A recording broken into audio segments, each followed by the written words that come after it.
प्यारे बच्चों, आइए समतल में गति के अंतर्गत हम लोग वेक्टर के बारे में पढ़ रहे हैं।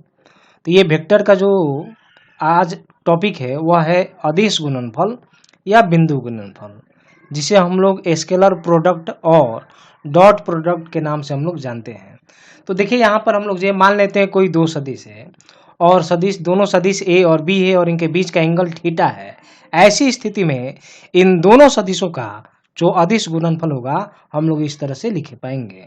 यहाँ हम लोग लिख सकते हैं, मान लेते हैं कि दो सदिश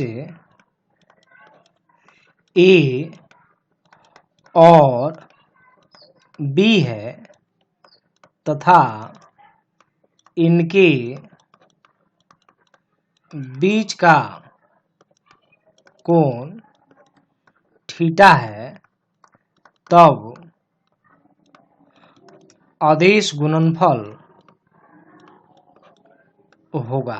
तो देखिए क्या होगा यहाँ पर, तो हम लोग लिख पाते हैं। जैसे मान लेते हैं सदिश यहाँ पर ले लिए, ये सदिश मान लेते हैं ए है और ये सदिश बी है और इनके बीच का एंगल थीटा है। तो हम लोग लिख पाएंगे ए डॉट बी, लिखते हैं ए डॉट बी, ये हो जाएगा ए बी कॉस थीटा। या हम लोग लिख सकते हैं वेक्टर ए का मॉड वेक्टर बी का मॉड और ये लिख पाएंगे कॉस थीटा। दोनों ही बात लिख सकते हैं। यहाँ पर अदिश गुणनफल इसलिए बोल रहे हैं क्योंकि ये जो रिजल्ट आ रहा है आपका, यह जो रिजल्ट आ रहा है इसमें केवल परिमाण है, दिशा की बात नहीं की जा रही है। और बिंदु गुणनफल इसलिए बोल रहे हैं क्योंकि गुणा के रूप में यहाँ पर बिंदु चिन्ह का हम लोग उपयोग करते हैं, इसलिए इस गुणनफल को बिंदु गुणनफल हम लोग कहते हैं। तो दोनों बात लिखी जा सकती है। ए डॉट बी बराबर ये हो जाएगा ए बी कॉस थीटा, या ए डॉट बी बराबर हम लोग लिख सकते हैं वेक्टर ए का मॉड वेक्टर बी का मॉड इंटू कॉस थीटा। दोनों ही बात लिखी जा सकती है। यहाँ पर देखिए ग्राफिकल रिप्रेजेंटेशन हम लोग किए हैं। कैसे हम लोग ग्राफ से हम लोग जो है ये स्केलर प्रोडक्ट यानी कि अदिश गुणनफल ग्राफ की सहायता से कैसे लेंगे। तो यहाँ पर देखिए बच्चों, ये सदिश ए है और ये सदिश बी है। इस बी का जो है ए की तरफ हम लोग प्रोजेक्शन लेते हैं, या हम लोग बोल सकते हैं सदिश बी का जो है ए की तरफ जो है हम लोग घटक का परिमाण लेते हैं। तो यहाँ लिख सकते हैं, इसके लिए एक्सप्लेनेशन कर रहे हैं ए डॉट बी ना, तो इसका घटक इधर लेंगे जिधर बेस एंगल होता है। देख रहे हैं ये एंगल किस पर है, ए पर है, तो इसका घटक जब इधर लिख पाएंगे तो ये हो जाएगा बी कॉस थीटा। इसका घटक ले लिए किस तरफ, ए की तरफ, तो ये हो जाएगा बी कॉस थीटा। तो यहाँ पर हम लोग लिख पाएंगे ए डॉट बी बराबर हो जाएगा ए, और यहाँ पर लिखेंगे सदिश बी के घटक का परिमाण। देखिए, तो हम लिख पाएंगे ए और इसके घटक का परिमाण क्या है, बी कॉस थीटा है, तो ये हो गया बी कॉस थीटा ना। तो इस तरह से हम लोग सिंपल लिख सकते हैं ए बी और क्या हो जाएगा कॉस थीटा। तो यहाँ पर कॉस थीटा ही क्यों लिखे, तो देखिए कैसे हम लोग कॉस थीटा लिखे। अब क्रॉस में साइन लिखेंगे तो साइन क्यों लिखेंगे, इसका भी हम लोग कॉस पढ़ेंगे, कॉन्सेप्ट जानेंगे। तो डॉट रहेगा तो कॉस देना, कॉस क्यों दिए, क्योंकि देखिए यहाँ से ग्राफिकल रिप्रेजेंटेशन से दिखाया है बी का हम लोग ए की तरफ घटक लेते हैं, जिधर बेस एंगल होता है उधर कॉस लगाते हैं, और इधर ही कॉस हम लोग क्यों लगाते हैं ये आपको पहले भी बतला चुके हैं। तो ये बेस एंगल की तरफ, सीधा सा बात याद रखना आपको, बेस एंगल की तरफ हम लोग कॉस लगाएंगे। तो ये ए पहले से है और ये बी कॉस थीटा, यानी कि ए गुना और सदिश बी के घटक का परिमाण। सदिश बी के घटक का परिमाण क्या है, बी कॉस थीटा, तो लिख दिए बी कॉस थीटा। इस तरह से दोनों के एक साथ लिखेंगे, ये हो जाएगा ए बी कॉस थीटा। आइए अब हम लोग दूसरे डायग्राम के लिए लेते हैं। अब देखिए यहाँ पर ए का प्रोजेक्शन लिए हैं बी पर, पहले क्या लिए थे हम लोग, बी का प्रोजेक्शन ए पर लिए थे, अब ए का प्रोजेक्शन ले रहे हैं बी पर। ए का प्रोजेक्शन बी पर लेने का मतलब हम लोग का हो गया सदिश ए का घटक लेंगे किस पर, बी पर, और उसका परिमाण लेंगे। तो जब इधर लिखेंगे तो बेस एंगल, अब देखिए ये थीटा इस पर है बी पर है, तो हम लोग यहाँ पर लिख पाएंगे ए और ये हो जाएगा कॉस थीटा। अब यहाँ लिखेंगे ए डॉट बी, तो हम लोग लिख पाएंगे यहाँ पर, और ये आ गया पहले, तो यहाँ पर हम लोग लिख पाते हैं ए कॉस थीटा ना, और ये हो जाएगा बी। तो इस तरह से हम लोग यहाँ पर लिख पाएंगे ए बी कॉस थीटा। तो देखिए यहाँ पर भी ए बी कॉस थीटा और यहाँ भी कॉस थीटा। अब इसी चीज को हम लोग इस तरह से बोल सकते हैं सदिश ए के घटक का परिमाण, यानी कि ए कॉस थीटा का मतलब क्या हो गया, सदिश ए के घटक का परिमाण। तो इस तरह से ए डॉट बी बराबर ए बी कॉस थीटा आता है। तो ये दोनों तरीके से हम लोग ग्राफिकल तरीके से यहाँ दिखाए हैं। ये दिखाने का मकसद यही है कि हम लोग कॉस क्यों लिखते हैं, तो यहाँ पर कॉस लिखने का यही कारण है। तो ए डॉट बी बराबर हो जाएगा A B cos theta. For example के लिए देखिए आप, हम लोग वर्क लिखते हैं तो वर्क में हम लोग लिखते हैं एफ डॉट एस। ये डॉट प्रोडक्ट का जो है एग्जाम्पल है, यानी कि अदिश गुणनफल का ये उदाहरण है। उसी तरह से हम लोग इलेक्ट्रिक फ्लक्स यानी कि विद्युत फ्लक्स भी लिख सकते हैं। तब विद्युत फ्लक्स के लिए लिखेंगे ई डॉट ए। उसी तरह से मैग्नेटिक फ्लक्स यानी कि चुंबकीय फ्लक्स तो लिखेंगे बी डॉट ए। पावर के लिए भी लिखेंगे हम लोग पी फॉर पावर, हम लोग लिखते हैं एफ डॉट भी। देख रहे हैं हर एक जगह डॉट का हम लोग उपयोग किए हैं, यानी कि ये सारा अदिश गुणनफल का उदाहरण है। आइए यहाँ पर अब हम लोग अदिश गुणनफल के गुण के बारे में पढ़ते हैं, क्या क्या प्रॉपर्टी होती है स्केलर प्रोडक्ट की। तो देखिए पहला प्रॉपर्टी दिया हुआ है, यदि दो सदिश एक दूसरे के समानांतर हो तो उनका अदिश गुणनफल उनके मापांकों के गुणनफल के बराबर होगा। समानांतर बोलने का मतलब है, मान लेते हैं एक सदिश यह हो गया, एक सदिश ये है और एक दूसरा सदिश ये ले लिए, ये सदिश ए है और यह सदिश बी है, और सदिश ए पैरेलल टू सदिश बी, यानी कि सदिश ए सदिश बी के पैरेलल है। ऐसी स्थिति में जो थीटा का वैल्यू हो जाएगा, थीटा का वैल्यू कितना डिग्री हो जाएगा, 0 डिग्री हो जाएगा। तब हम लोग यहाँ लिखेंगे डॉट प्रोडक्ट, यानी कि ए डॉट बी, नहीं तो ए डॉट बी बराबर लिखेंगे सदिश ए का मॉड सदिश बी का मॉड और ये कॉस थीटा। तो देखिए यहाँ पर बच्चों सदिश ए का मॉड सदिश बी का मॉड और ये हो जाएगा कॉस थीटा का वैल्यू 0 डिग्री लेंगे कॉस 0। तो यहाँ पर फिर देखिए फर्दर आगे लिख पाएंगे हम लोग ए डॉट बी बराबर, तो ये वेक्टर ए का मॉड वेक्टर बी का मॉड और cos 0 का वैल्यू होता है 1, तो ये 1 से मल्टीप्लाई कर देंगे। इस तरह से a डॉट बी बराबर मिलेगा हम लोग का सदिश a का मॉड और सदिश b का मॉड। तो देखिए हम लोग जो स्टेटमेंट लिखे हुए हैं वह चीज़ यहाँ पर प्राप्त हो गई है। लिखे हैं यदि दो सदिश एक दूसरे के समानांतर होते समानांतर है तो उनका अदिश गुणनफल। तो देखिए अदिश गुणनफल ले लिए ए डॉट बी, इसी को बोलते हैं अदिश गुणनफल। डॉट दिए हुए हैं ना, ये अदिश गुणनफल हो गया। अदिश गुणनफल उनके मापांकों के, देखिए सदिश ए का ये मापांक हो गया और ये सदिश बी का मापांक हो गया, तो उनके मापांकों के गुणनफल और गुणा के रूप में है। तो इस तरह से अदिश गुणनफल का जो मान होगा दोनों सदिशों के मापांकों के गुणनफल के बराबर होगा। अब यहाँ पर आप दूसरा देखिए, दूसरा क्या गुण है हम लोग का, यदि दो सदिश एक दूसरे के लंबवत हो। तो लंबवत का मतलब क्या, रेखा से रेखा या लाइन से लाइन जो है 90 डिग्री बनना।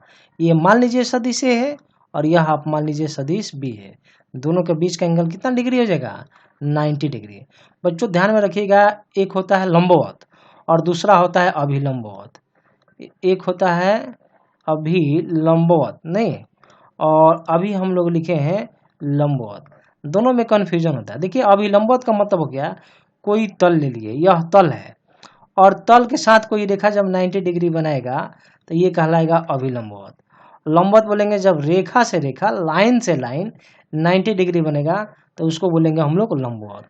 यहाँ पर क्या है, दो सदिश एक दूसरे के लंबवत है, तो देख रहे हैं दोनों एक दूसरे के लंबवत है, यानी कि थीटा बराबर कितना डिग्री हो जाएगा, 90 डिग्री हो जाएगा। तो इनका अदिश गुणनफल 0 होगा। कैसे 0 होगा, लिखेंगे यहाँ पर a डॉट बी, नहीं तो लिखेंगे सदिश a का मॉड सदिश b का मॉड और ये कॉस थीटा। फिर आगे लिखेंगे सदिश a का मॉड सदिश b का मॉड कॉस 90 और कॉस 90 0, या लिखेंगे सदिश a का मॉड सदिश b का मॉड और गुने 0 बराबर क्या हो जाएगा 0, यानी कि इनका अदिश गुणनफल क्या हो गया, 0 प्राप्त हो गया। तो देखिए तीसरा नियम क्या है, अदिश गुणनफल क्रम विनिमय नियम का पालन करता है। क्रम विनिमय नियम का मतलब क्या हुआ, जैसे कि मान लेते हैं हम लोग लिखे हुए हैं a डॉट बी, तो हम लोग लिख पाएंगे ए बी कॉस थीटा। अब लिखते हैं b डॉट ए, तो b डॉट ए लिखेंगे तो लिखेंगे बी ए कॉस थीटा। 2 गुने 3 लिखिए, चाहे 3 गुने 2 लिखिए, 2 गुने 3 तब भी 6 और 3 गुने 2 तब भी 6। आगे पीछे लिख देने से कोई अंतर नहीं है, परिमाण को आगे पीछे लिख दीजिएगा, कोई अंतर नहीं पड़ेगा। इसका मतलब यह क्या हुआ, इसका मतलब यह हुआ कि यह और यह बराबर है ना, RHS बराबर है। हम लोग लिख सकते हैं समीकरण 1 और 2 से, जब RHS बराबर होगा तो निश्चित रूप से LHS और LHS भी बराबर होगा, इसलिए A डॉट बी बराबर B डॉट ए। ये साबित हो गया कि अदिश गुणनफल जो है क्रम विनिमय नियम का पालन करता है। अब आपको यह समझ में यदि नहीं आए कि क्रम विनिमय नियम क्या होता है, तो इसके अगले वीडियो लेक्चर में जो है क्रम विनिमय नियम के बारे में अच्छे से बतलाया गया है, आप उसे जाकर देख सकते हैं। यहाँ देखिए अदिश गुणनफल बंटन नियम का पालन करता है, अदिश गुणनफल वितरित होता है। इसका मतलब यह हुआ जैसे कि हम लोग लिखे हैं a डॉट बी प्लस सी ना, एक बार इसके साथ अदिश गुणनफल, एक बार इसके साथ अदिश गुणनफल ले लेंगे या डॉट प्रोडक्ट ले लेंगे, तो हम लोग लिखेंगे a डॉट बी बराबर हो जाएगा, ये प्लस हो जाएगा, प्लस a का आप c के साथ हो जाएगा a डॉट सी। इसे ही क्या बोलते हैं हम लोग, बंटन नियम बोलते हैं, या इसको वितरित नियम भी कहा जाता है। अब देखिए बच्चों, समकोणिक एकांक सदिश का अदिश गुणनफल कैसे निकालेंगे। सवाल है कि समकोणिक एकांक सदिश क्या है, तो ये वेक्टर का जब शुरुआत वाला क्लास है, पहला क्लास है, उसमें समकोणिक एकांक सदिश के बारे में बतलाए हैं। फिर भी यहाँ पर डायग्राम आपको बतलाते हैं। जैसे कि मान लेते हैं एक अक्ष ये हो गया और यह एक दूसरा अक्ष हो गया और यह एक तीसरा अक्ष है। इसको मान लीजिए x, इधर मान लिए हम लोग y और ये मान लिए z। तो i की तरफ x की तरफ i एकांक सदिश दिखाते हैं, y की तरफ j एकांक सदिश दिखाते हैं और z की तरफ k एकांक सदिश की तरफ k एकांक सदिश को दिखाते हैं। किसके तरफ, z की तरफ। यहाँ देखिए i j k तीनों एक दूसरे के लंबवत है, यह इसके साथ 90 डिग्री, यह इसके साथ 90 डिग्री और यह इसके साथ 90 डिग्री। ये इसके साथ 90 डिग्री बनाएगा, यह इसके साथ 90 डिग्री बनाएगा और यह इसके साथ 90 डिग्री बनाएगा।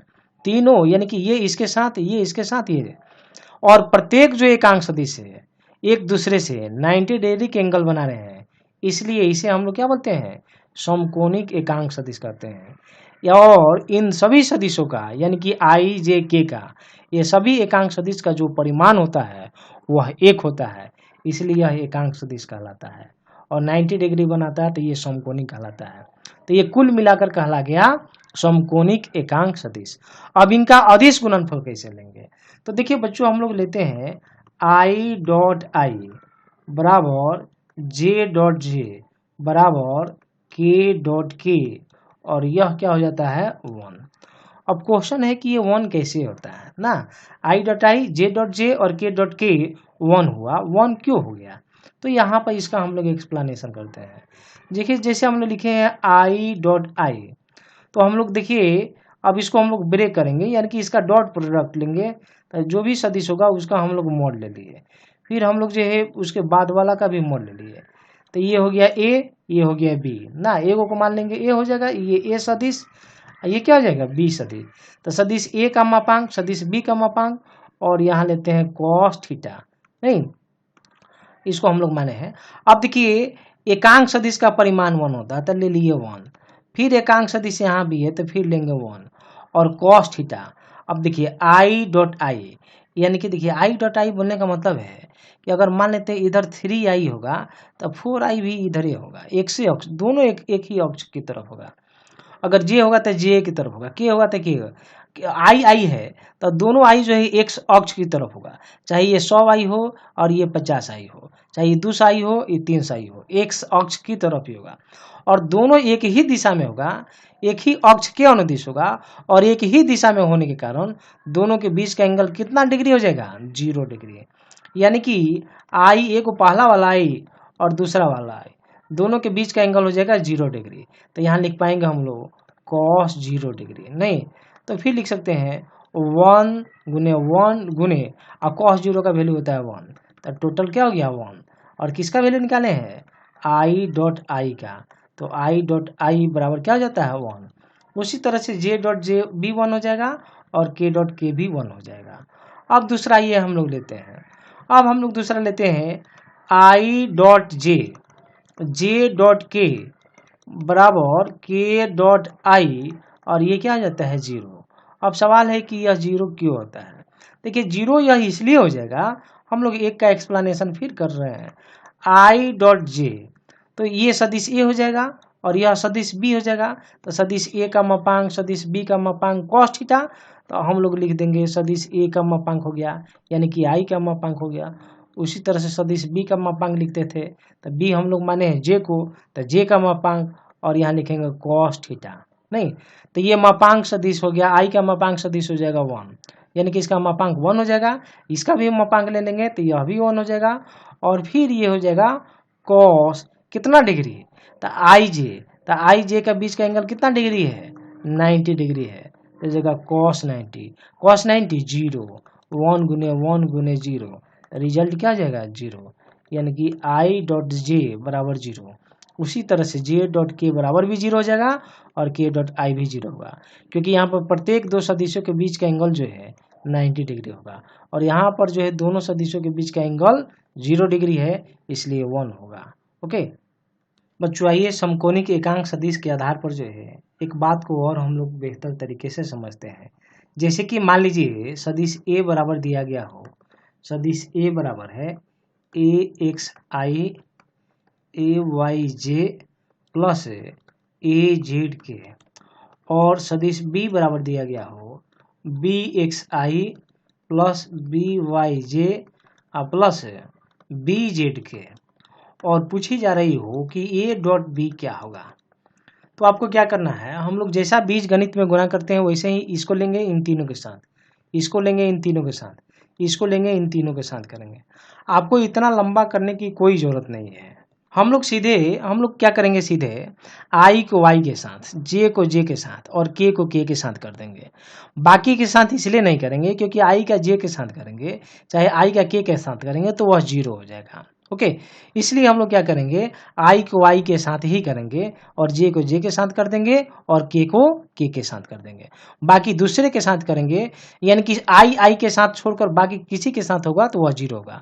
उसी तरह से जे के साथ ही केवल कुछ मान होगा, बाकी सबके साथ 0 हो जाएगा। तो हम लोग करेंगे तो आई डॉट आई 1 हो जाता है। तो इसका जो भी गुणज हो, यहाँ पर जो भी कोफिशिएंट होगा आई के आगे में, ये दोनों गुना हो जाते हैं, तो यह हो जाएगा ए एक्स बी एक्स प्लस, उसी तरह से जे वाला हो जाएगा जे डॉट जे तो 1 होता है, तो अब यह दोनों आ जाएगा तो ये हो जाएगा ए वाई बी वाई प्लस, फिर उसी तरह से कर देंगे, ये हो जाएगा ए जेड और यह हो जाएगा बी जेड। आपको यह फॉर्मूला ध्यान में रखनी है, ये क्वेश्चन बनाने में हेल्पफुल होगा। देख लीजिए क्वेश्चन देख लीजिए, जैसे मान लेते हैं वेक्टर ए बराबर दिया गया है 2i plus 3j plus 5k, और वेक्टर बी बराबर दिया गया है आई प्लस जे प्लस 2k, और पूछा जा रहा है ए डॉट बी, तो क्या होगा। तो हम लोग क्या करेंगे, आई को आई के साथ, जे को जे के साथ और के को के साथ हम लोग करेंगे। आई के आगे यहाँ पर बी वाला में कुछ नहीं है तो 1 है, तो 2 गुने 1 तो ये हो जाएगा 2 प्लस आई डॉट आई 1 हो जाता है, फिर आई लिखने की जरूरत नहीं है, ध्यान से समझिएगा। 2 गुने 1 तो 2 हो गया, इसके आगे कुछ नहीं है तो 1 है, और आई डॉट आई 1 होता है तो 1 से गुना करेंगे तो 2 ही रह जाएगा। उसी तरह से जे के साथ, तो जे के आगे यहाँ पर बी वाला में कुछ नहीं है तो यहाँ 1 हो जाएगा, 3 गुने 1 ना ये हो जाएगा 3, और यहाँ उसी तरह से 5 गुने 2 कितना हो जाएगा 10, यानी कि कितना जगह 10 5 15, यानी कि ए डॉट बी का मान हो जाएगा 15। देखिए बच्चों, अब हम लोग एप्लीकेशन ऑफ डॉट प्रोडक्ट या स्केलर प्रोडक्ट के बारे में जान रहे हैं, यानी कि अदिश गुणनफल के क्या उपयोग है इसके बारे में देखिए। तो पहला है सदिशों का मापांक ज्ञात करने के लिए। जैसे मान लेते हैं कि ये दिया हुआ है सदिश ए बराबर ए एक्स आई प्लस ए वाई जे प्लस ए जेड के, और इसकी मापांक ज्ञात करना है। तो हम लोग लिख पाएंगे, तो क्या लिखेंगे यहाँ पर, जो भी आई का जो कोफिशिएंट होगा इसका स्क्वायर कर देंगे, और आई डॉट आई 1 हो जाता है तो 1 लिखने की जरूरत नहीं है। तो ये हो जाएगा ए स्क्वायर, फिर हो जाएगा ए वाई का स्क्वायर हो जाएगा, और फिर हो जाएगा ए जेड का स्क्वायर। इस तरह से हम लोग मापांक की प्राप्ति कर लेते हैं। तो हम लोग यहाँ पर मापांक ज्ञात करने के लिए, दूसरा देखिए, दो सदिशों के बीच का एंगल प्राप्त करने के लिए मान लेते हैं कि दो सदिश, एक सदिश दिया हुआ है ए बराबर, हम लोग कुछ मान लेते हैं, ये दिया हुआ है ए एक्स आई प्लस ए वाई जे प्लस ए जेड के, और दूसरा सदिश दिया गया है बी एक्स आई प्लस बी वाई जे प्लस बी जेड के, और इस ए और बी के बीच का एंगल निकालना हो। तो हम लोग लिखेंगे यहाँ पर ए डॉट बी बराबर लिखेंगे सदिश ए का मॉड सदिश बी का मॉड, और यहाँ लिखेंगे cos theta. Therefore cos theta बराबर लिखेंगे, ये दोनों नीचे चला जाएगा, यहाँ लिखेंगे ए डॉट बी अपॉन सदिश ए का मॉड, और इधर हो जाएगा सदिश बी का मॉड, और इस फॉर्मूला के थ्रू यानी कि थीटा का मान निकाल लेंगे, और इस तरह से हम लोग का एंगल निकल जाता है। तो यहाँ पर सदिशों का दो उपयोग है, पहला मापांक प्राप्त करने के लिए, दूसरा एंगल निकालने के लिए, दो सदिशों के बीच कोण प्राप्त करने के लिए। आइए इसका हम लोग यूज करते हैं, हम लोग क्वेश्चन बनाकर दिखाते हैं ये कैसे हम लोग काम करेंगे। देखिए बच्चों, यहाँ पर एक क्वेश्चन है, दो सदिश, पहला है ये ए बराबर इतना दिया हुआ है, दूसरा दिया हुआ है ये, तो हम लोग यहाँ पर सॉल्व करते हैं। सदिश ए बराबर दिया गया है 3i प्लस 4j, और सदिश बी बराबर दिया गया है 4i माइनस 3j, दोनों के बीच का एंगल निकालना है। तो हम लोग फार्मूला यूज करेंगे, हम लोग फार्मूला पढ़े हम लोग जो है, यानी कि ए डॉट बी बराबर, फिर से लिख देते हैं, ए वेक्टर ए का मॉड वेक्टर बी का मॉड और कॉस थीटा। तो यहाँ पर कॉस थीटा बराबर लिखेंगे A dot B upon vector A का मॉड वेक्टर बी का मॉड ना, भाग कर देंगे हम लोग ए डॉट बी में इतना से।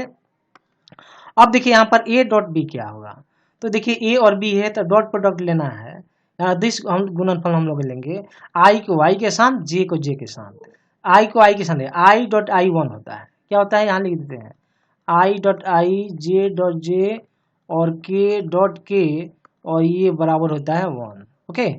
और बाकी के साथ हम लोग मल्टीप्लाई करेंगे I dot J J dot के और के डॉट आई बराबर क्या हो जाता है 0, इसको आपको याद रखना है। तो यानी कि आई को आई के साथ और जे को जे के साथ सीधे करेंगे, तो वाई को वाई के साथ आई डॉट आई, तो आई डॉट आई क्या होता है 1 हो गया, और 3 गुने 4 12, यहाँ लिखेंगे 12 माइनस नहीं। अब देखिए यहाँ पर फिर से काम करेंगे हम लोग, अब देखिए हम लोग प्लस माइनस माइनस, तो हम लोग माइनस लिख दिए यहाँ पर। अब देखिए 4 गुने 3, तो फिर से लिख देंगे 12, और जे डॉट जे 1, तो 1 से गुना कीजिए चाहे नहीं कीजिए अपॉन। अब देखिए क्या करना है, अब ऊपर में यदि 0 आ जाए तो नीचे वाले की मॉड लेने की कोई जरूरत नहीं है, आप सीधे लिख देंगे वेक्टर ए का मॉड और वेक्टर बी का मॉड। तो हम लोग लिख सकते हैं कॉस थीटा बराबर 12 में से 12 घटाएंगे तो 0 आ जाएगा, तो वेक्टर ए का मॉड और वेक्टर बी का मॉड। यदि ऊपर में 0 नहीं आए तभी ए और बी का आप मॉडुलस वेक्टर लेंगे, मापांक सदिश लेंगे। ऊपर में 0 आ जाए तो नीचे में लेने की जरूरत नहीं है, क्योंकि यदि आप लेते भी हैं और फिर भाग करेंगे तो रिजल्ट 0 आ जाएगा। तो यानी कि इतना मेहनत करने की आपका बेकार हो जाएगा, समय बेकार हो जाएगा। इसलिए ऊपर 0 आ जाए तो आप डायरेक्ट इसी को रहने दीजिए, और यहाँ पर भाग करेंगे हम लोग, 0 में इतना से भाग करेंगे ये 0 आ जाएगा। यानी कि कॉस थीटा का वैल्यू 0 आया, तो कॉस थीटा के किस वैल्यू थीटा के किस वैल्यू के लिए 0 होगा, तो किसके लिए हो जाएगा कॉस 90 के लिए, तो लिखेंगे कॉस 90। देयरफॉर इसलिए थीटा बराबर कितना डिग्री 90 डिग्री हो जाएगा, ये हो जाएगा आंसर हम लोग का। अब देखिए बच्चों, एक और क्वेश्चन यहाँ दिया हुआ है, यदि P डॉट क्यू बराबर पी क्यू हो तो P और Q के बीच का एंगल बताइए।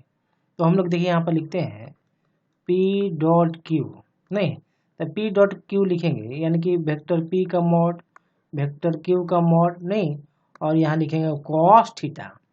अब देखिए ये जो हम लोग ऐसा लिखे हैं, आप इसको इस तरह से भी लिख सकते हैं पी क्यू और ये हो जाएगा कॉस थीटा, और ये जो पी डॉट क्यू है, ये पी डॉट क्यू किसके बराबर है, पी क्यू के। तो यहाँ लिख दिए हम लोग पी क्यू। अब देखिए यहाँ पर आप इस पी क्यू को आप इधर ला दीजिए, तो हम लोग कॉस थीटा बराबर लिखेंगे, तो पी क्यू और बाई पी क्यू हो जाएगा, ये वाला इधर चला जाएगा और पी क्यू से पी क्यू कैंसिल हो जाएगा, तो ये कितना हो जाएगा 1। अब यहाँ देखिए कॉस थीटा बराबर 1 आ गया। आप बताइए कॉस के किस वैल्यू के लिए, हम किस एंगल के लिए ये 1 वैल्यू होगा हम लोग का। यहाँ लिखेंगे कॉस थीटा बराबर कॉस 0, क्योंकि कॉस 0 बराबर 1, तो ये हो जाएगा 1। अब यहाँ पर थीटा हम लोग लिख सकते हैं थीटा बराबर कितना डिग्री, 0 डिग्री हो जाएगा। उसी तरह से देखिए यहाँ पर दूसरा क्वेश्चन देखिए हम लोग यहाँ सॉल्व करते हैं। अब दिया गया है P डॉट क्यू बराबर 0, पहले क्या था P डॉट क्यू बराबर पी क्यू था, फिर से लिखते हैं P डॉट क्यू बराबर लिख सकते हैं वेक्टर P का मॉड वेक्टर Q का मॉड और ये जगह कॉस थीटा, नहीं। अब देखिए P डॉट क्यू, तो P डॉट क्यू का वैल्यू क्या है, 0 है, आप 0 ले लीजिए, वेक्टर P का मॉड वेक्टर Q का मॉड और ये जगह कॉस थीटा, तो हम लोग लिख पाएंगे कॉस थीटा बराबर 0 अपॉन वेक्टर P का मॉड वेक्टर Q का मॉड।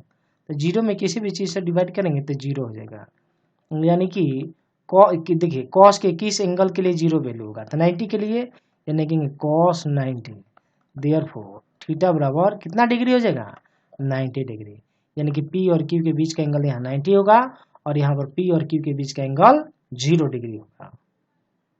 अब देखिए बच्चों एक क्वेश्चन दिया गया है, किसी पिंड पर F बराबर इतना बल लगाया जाता है, तो आप F बराबर यहाँ लिख दीजिए, F बराबर 4I प्लस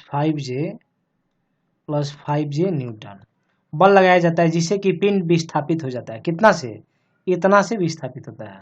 ये लिखते हैं S बराबर हो जाएगा 3I प्लस 6J और इतना मीटर से विस्थापित होता है। तो क्या पूछा जा रहा है, कार्य पूछा जा रहा है, यानी कि W बराबर क्वेश्चन मार्क। आपको एक फॉर्मूला बताए थे, W बराबर होता है F डॉट S, तो डॉट प्रोडक्ट लेना है यहाँ पर, तो डॉट प्रोडक्ट लेंगे तो y को y के साथ और j को j के साथ काम करेंगे, तो काम कीजिए 4 गुने 3 कितना हो जाएगा 12 प्लस और 5 गुने 6 ये कितना हो जाएगा 30 और ये कार्य का यूनिट यानी कि न्यूटन मीटर यहाँ पर लिख देते हैं और फिर ये करेंगे, ये हो जाएगा 42 और कार्य का यूनिट क्या आता है, जूल, यानी कि 42 जूल आंसर हो जाएगा।